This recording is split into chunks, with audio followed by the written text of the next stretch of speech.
Fala, meus seracianos! Esse é o podcast Seraci, o podcast de mistério, curiosidades e conhecimento. Vamos iluminar sua alma, te levar para o céu ou para o inferno. Depende da sua interpretação. E o conhecimento de hoje será sobre Rádio Fantasma UVB-76. Eu sou o Emerson. Eu sou o Douglas. A Rádio UVB-76, também conhecida como a Rádio Apito ou a Rádio da Morte, é uma estação de rádio de ondas curtas russa, que ganhou notoriedade por sua transmissão misteriosa e enigmática. Desde a sua descoberta na década de 1970, a estação tem operado continuamente, transmitindo um zumbido monótono, intercalando com breves intervalos de voz. A natureza obscura da rádio UVB-76 alimentou especulações e teorias da conspiração ao longo dos anos, despertando o interesse de entusiastas de rádio e fãs de mistérios inexplicáveis. Hoje, você vai acompanhar mais sobre esse mistério. Vamos lá?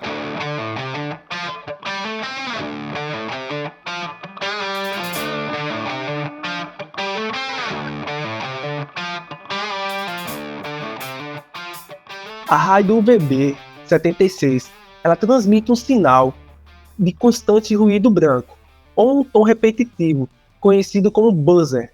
A cada poucos segundos, o som é interrompido brevemente, e uma voz masculina ou feminina lê uma mensagem de sequências de palavras ou números em russo. Algumas das mensagens mais conhecidas incluem a repetição da palavra Zênia, que é um apelido comum para o nome Eugênio, em russo, e a transmissão de números como UVB-76, 62, 58, 79, 56, 93, 75, 75, 90, 13. Outras mensagens incluem sons incomuns como batidas, arranhões ou ruídos de fundo não identificados. Essas transmissões ocorrem sem codificação e parecem ser coordenadas por um operador desconhecido.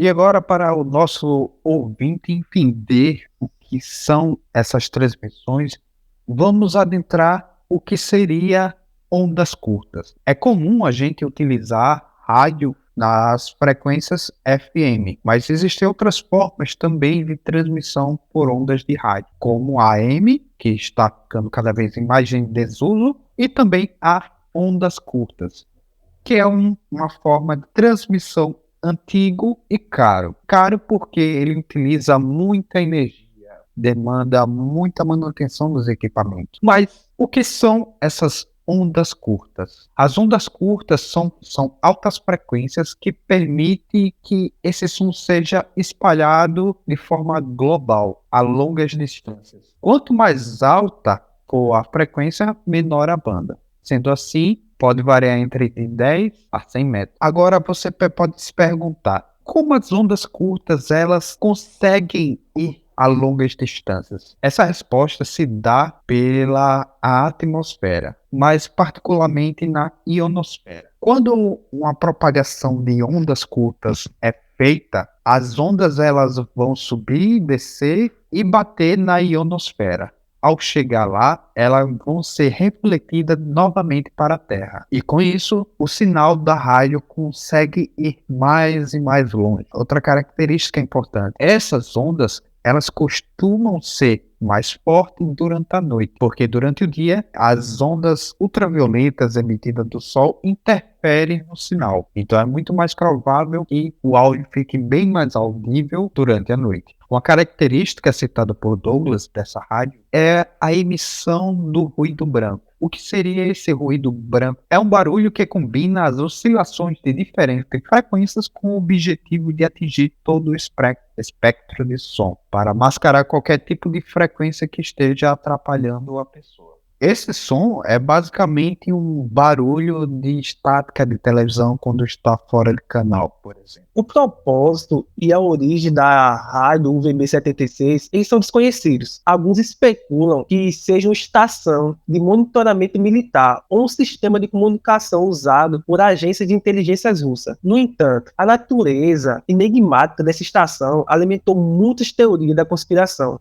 e histórias de terror ao longo dos anos. Ela ganhou uma base de fãs considerável e um status de culto entre os entusiastas de rádios e aqueles interessados em mistérios inexplicáveis. Várias gravações, transcrições de transmissões estão disponíveis online, permitindo que as pessoas acompanhem suas atividades e tentem decifrar seus significados. Investigações garantem que a rádio começou a operar em 1973, ainda na época da antiga União Soviética, e desde então segue 24 horas por dia, 7 dias por semana, emitindo seus ruídos e sinais. Muitos creem se tratar de uma reminiscência da Guerra Fria, que envia códigos e informações a espiões soviéticos no resto do mundo. Ninguém jamais admitiu até hoje a operação da MDZHB, mas de vez em quando uma voz humana, não se sabe se ao vivo ou gravada, falando frases supostamente desconexas em russo. Em 2013, a frase Command 135, ou Comando 135 emitido, em tradução livre, foi dita na frase, e os teóricos da conspiração de plantão garantiram se tratar de um aviso de preparo para combate eminente. E aí eu entro numa questão conspiratória. Em 2014, houve a primeira tentativa de guerra com a Ucrânia, onde os russos ali tomaram e anexaram a Crimeia, um ano antes desse fato ocorrido. Bem suspeito, não acha? Com certeza. A teoria mais popular sobre a rádio diz que se trata de uma emissão automatizada de sinais para caso a União Soviética, hoje Rússia, sofreu um ataque nuclear, a rádio deixaria de emitir seu sinal. Outros afirmam simplesmente se tratar de um resto da Guerra Fria, que algum grupo de aventureiros se apropriou e segue brincando com a imaginação do mundo. E aí, Douglas, você acha que faz parte do governo ou é só um bando de otários que se apropriou dos equipamentos e fazem todo mundo delirar até hoje? Cara, essa rádio continua sendo um enigma muito intrigante e cativante, porque ela emite sinais praticamente até os dias de hoje. Você falou sobre uma das teorias que seria um alerta de uma iminente guerra nuclear. Tem uma teoria também muito interessante que fala que ela é utilizada como um sistema de comunicação para fins militares de inteligência por parte da Rússia. Segundo essa teoria, a estação seria responsável por transmitir mensagens codificadas para agentes ou unidades militares russas em diferentes partes do mundo, ou seja, vários agentes em vários lugares do mundo, recebendo uma mensagem codificada da Rússia. Alguns acreditam que a rádio VB-76 ela seja usada para coordenar operações secretas. É tipo filme, cara. Diga aí, agentes secretos, agentes duplos, será? E se você parar para pensar o seguinte, ela utiliza ondas curtas. O propósito das ondas curtas é conseguir ter uma penetração maior do sinal, praticamente alcançando o mundo inteiro. Faz sentido. Há uma teoria também que ela é usada para mandar coordenações para missões super secretas para atualizar status para os submarinos nucleares russos ou até para altas atividades de inteligência russa ao redor do mundo. Cara, é muito Missão Impossível, cara. Tom Cruise, 007, é muita ideia. Os caras viajam demais. O que é que tu acha? Eu acho que, se for verdade, eles utilizam uma tecnologia bastante antiga e até cara, porque manter uma rádio de ondas curtas demanda muita energia elétrica, equipamentos que são escassos, de alta manutenção, para um fim que eles poderiam utilizar, sei lá, um satélite, um equipamento, até a própria internet. Tudo bem que a internet você consegue ter essa rastreabilidade, mas eu acredito que existem outras formas de se espionar. Mas aí é que tá. Eu acredito que, se isso realmente for verdade, eu acredito que eles vão pela a questão da dificuldade de você conseguir interceptar e decodificar mensagens deles, entendeu? Porque pela internet ou por outros meios, eu acho que a forma de interceptar seria mais fácil. Não teria tanta dificuldade igual por ondas muito curtas, entendeu? Eu acho que eles optaram pela dificuldade. Tudo pode ser interceptado, mas você pode dificultar o quanto mais, entendeu? Você pode deixar mais difícil de detectar aquele sinalzinho ali ó, que está passando despercebido, entendeu?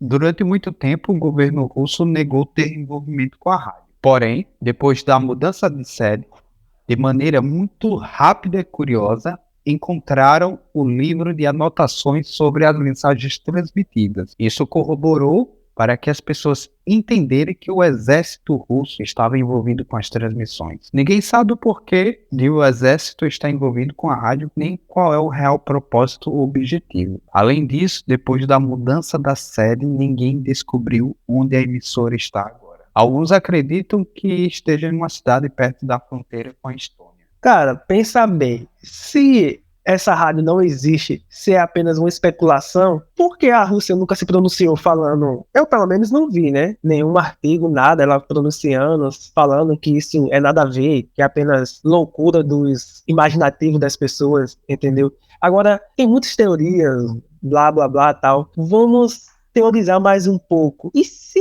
eles estão mandando sinais para fora do planeta, tentando se comunicar com outros universos, outros planetas, tentando mandar sinais, receber sinais? Já pensou, cara? Ou eu tô viajando demais?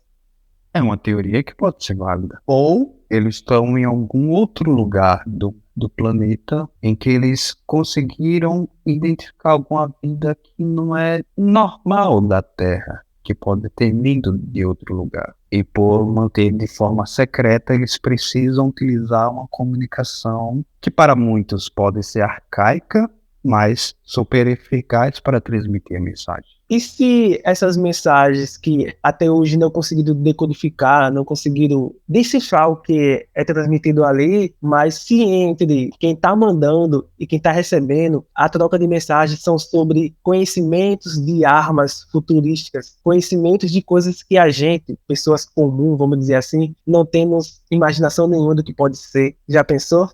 Agora, voltando em relação a ataques nucleares e a guerra. Em 2010, mais ou menos em junho, a rádio ficou 24 horas fora do ar, o que acabou deixando os fãs da rádio em desespero. Afinal, ela não tinha ficado nenhum momento sem transmitir. Mas, pelo desespero dos outros, o que aconteceu foi que a rádio estava mudando a sua rotina de transmissões. E no dia 10 de junho, depois de 24 horas, a rádio voltou a transmitir, só que um código Morse. Depois, em setembro daquele ano, durante 38 segundos, a rádio chegou a transmitir uma parte da Dança do Pequeno Cisne, do balé O Lagos do Cisne. Em 7 de setembro, as mensagens com os números e nomes voltaram à programação, dando a entender que a rádio teria mudado de nome para o atual MDZHB. A verdade, porém, é que ninguém sabe o que há por trás da misteriosa rádio soviética. E nem mesmo a sua localização jamais foi confirmada. O fato é que ela segue emitindo seus sinais, fascinando amantes do rádio, teóricos conspiratórios, estudiosos da Guerra Fria ou simplesmente pessoas interessadas em histórias exóticas pelo mundo. Mas aí a pergunta, será apenas uma piração da cabeça ou um projeto super secreto? Eu voto que seja um projeto super secreto. Eu acredito que seja algo bem super secreto. Afinal, para manter uma rádio tantos anos assim, sem nenhum propósito aparente, é porque a gente não consegue entender a sua real utilidade. Realmente, é muito tempo uma rádio no ar e não ter nenhum propósito, nenhum objetivo. Tem que ter alguma coisa. Ninguém ia manter algo tão caro no ar por muito tempo e simplesmente, vamos deixar lá, gastar um dinheiro com aquilo. Não, tem coisas por trás.